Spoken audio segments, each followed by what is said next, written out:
안녕하세요, 여러분. 오늘도 이렇게 영상으로나마 찾아뵙게 되었습니다. 벌써 영상으로 예배한 지 한 달이 지났네요. 어서 빨리 여러분들과 만나서 예배로 소통하고 함께 예배드리고 싶습니다. 오늘의 말씀은 마가복음 6장 35절에서 44절 말씀입니다. 때가 저물어 가매 제자들이 예수께 나와 여짜오되 이곳은 빈들이여 날도 저물어 가니 무리를 보내어 두루 초원과 마을로 가서 무엇을 사 먹게 하옵소서.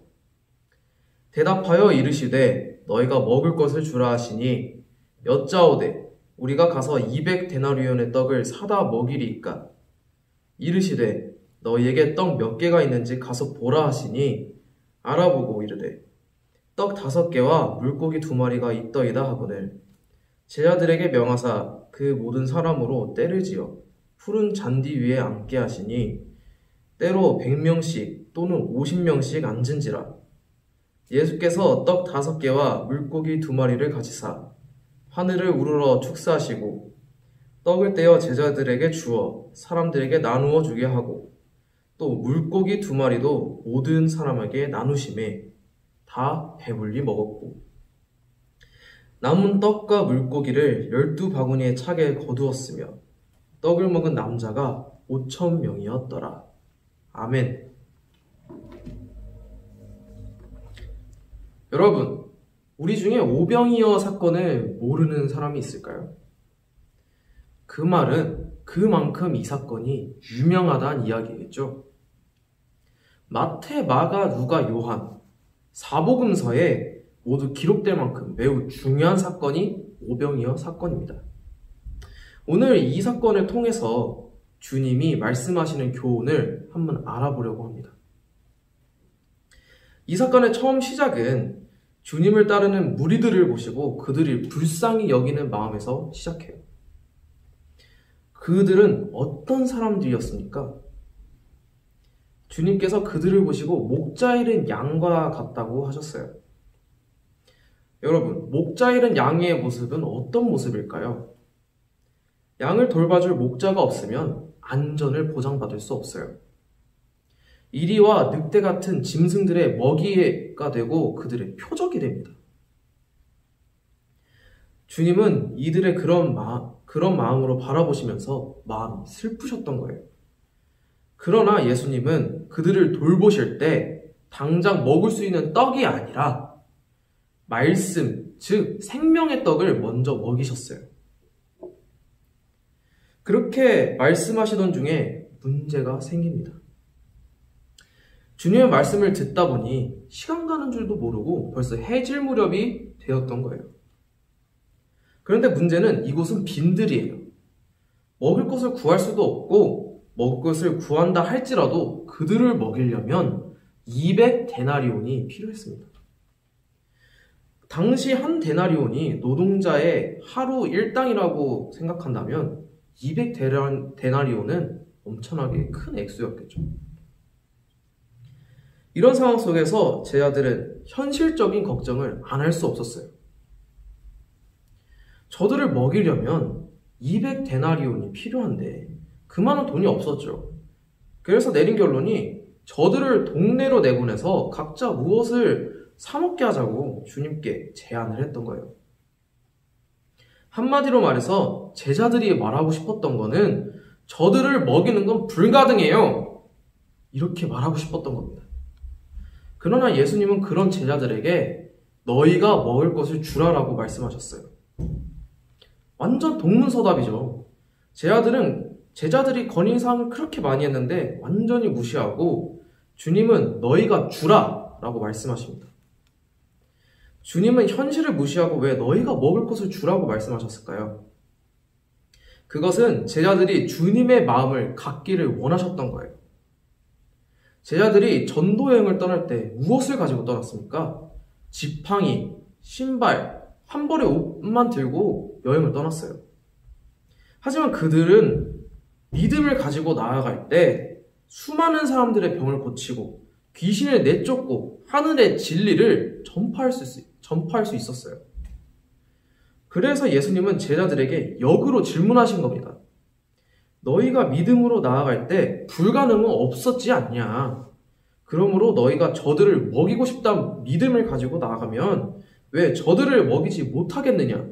이렇게 반문하고 계신 거예요.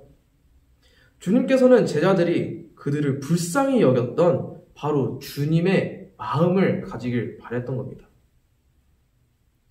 오늘도 주님은 바로 그 주님의 마음을 가진 사람을 찾고 계세요.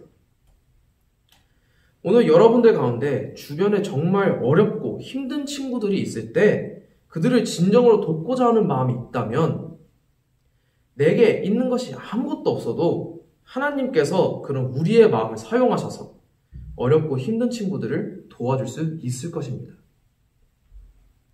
이후에 예수님이 제자들에게 너희에게 떡이 몇 개 있는지 가서 보고 오라고 말씀하세요. 그것을 알아보는 와중에 한 아이가 보리떡 5개와 물고기 2마리가 담긴 작은 도시락을 안드레에게 주어 안드레가 주님 앞에 가져갑니다. 여러분, 하나님은 무에서 유를 창조하시는 분이세요. 그런데 왜 굳이 너희에게 떡이 몇 개나 있나 살펴보라고 왜 말씀하셨을까요? 이것은 바로 하나님이 일하시는 방법입니다. 하나님께서는 무에서 유를 창조하실 수 있지만 우리의 것을 하나님께 드려질 때 그것을 통해서 기적을 행하시길 바라세요. 그리고 기적을 일으켜주세요. 예수님은 가나안 혼인잔치에 물을 포도주로 만드신 것처럼 그 집의 종들이 예수님의 명령에 순종하여 항아리에 물을 갖다 부을 때 물이 포도주로 변할 수 있었던 거예요. 주님께서는 그 집 종들의 순종과 항아리에 부은 물을 사용하셔서 기적을 베푸신 겁니다. 오병이어의 기적. 역시 그들이 가진 것은 지극히 적은 것일지라도 그 헌신과 순종을 통해서 5,000명이 먹고도 12광주리가 남는 기적을 일으키신 거예요. 그리고 자기 혼자 먹을 양의 작은 도시락이었지만 모두를 위해 내어놓은 한 아이의 나눔과 그 작은 도시락을 작게 여기지 않고 주님 앞에 내어놓으면서 주님께서 해결해 주실 거야 라고 믿었던 안드레의 믿음이 오병이어의 기적을 만들어낸 것입니다. 하나님께서는 오늘 우리에게도 이 소년과 안드레 같은 특별한 마음을 원하고 계세요.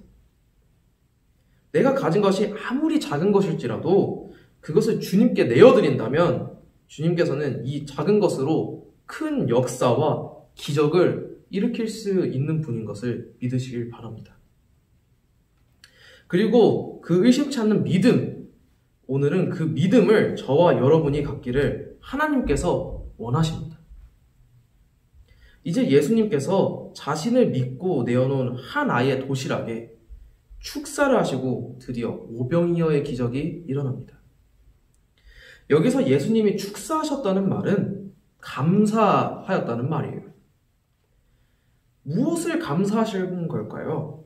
한 아이의 헌신과 안드레의 믿음을 사용할 수 있어서 감사했고 이제 곧 하나님께서 행하실 기적에 대해서 감사했던 거예요. 그리고 그 결과 오병이어로 남자만 5,000명, 그러니까 남녀노소 합치면 2만 명이 되는 사람들을 배불리 먹이고도 12광주리가 남는 기적을 행하신 겁니다. 그리고 주님은 제자들에게 떡과 물고기를 분배해서 나눠주는 수고를 하게 하셨어요. 기적은 주님이 행하셨지만 나눠주는 일은 제자들에게 맡기셨어요. 오늘 우리에게도 이 사명이 있어요. 우리가 하나님의 뜻을 받들고 순종하면 하나님께서 우리를 통해 많은 사람들에게 복을 나누어 주실 거예요. 이것은 우리는 복의 근원이라고 말합니다. 그리스도인은 복의 근원, 복의 통로로 사용되는 사명이 있어요. 하나님께서 우리에게 주신 것은 작든 크든 그것을 나누고자 할 때 우리를 통해서 오병이어의 기적이 일어나게 하실 거예요. TV 프로 중에 백종원의 골목식당이라는 프로가 있어요. 백종원 씨는 요리사이면서 프랜차이즈 사업가입니다. 그는 그 자신이 가장 잘할 수 있는 것을 가지고 음식점을 하는 어려운 이웃들에게 자신이 가진 노하우와 그들의 멘토가 되어주고 있어요.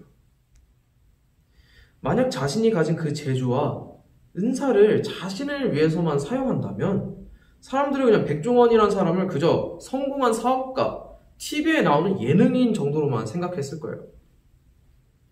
하지만 자신의 것을 나누어서 다른 사람들이 행복해질 수 있도록 진심을 다해 도울 때 많은 사람들이 백종원이라는 이름을 자기 것을 함께 나눈 영향력 있는 인물로 기억하는 것입니다. 제가 알고 있기로는 백종원 씨는 기독교인이 아닌 걸로 알아요. 그렇다면 오늘 믿는 우리는 백종원 씨보다 더 나은 존재가 되어야 하지 않을까요? 하나님이 주신 하나님의 복음, 또 믿음의 능력, 그리고 하나님이 주신 은사와 달란트를 가지고 이웃을 섬기는 삶을 살고 나누고 베푸는 삶을 살아야 하지 않을까요? 이때 우리의 삶에 오병이어의 기적은 또다시 일어나게 될 겁니다. 기도하시겠습니다. 하나님 아버지 감사합니다. 오늘 오병이어의 기적을 통해서 우리가 앞으로 어떻게 살아가야 되는지, 어떻게 주님께 순종해야 하는지, 우리의 어떤 것을 내어놓아야 하는지 알려주심을 감사합니다. 그리고 주님의 기적을 우리의 손을 통해서 주위 사람들에게 복을 전할 수 있는 복음의 통로가 되게 해주심을 감사합니다. 아버지 하나님, 지금 대한민국이 전 세계가 코로나 때문에 너무 힘든 가운데 있습니다.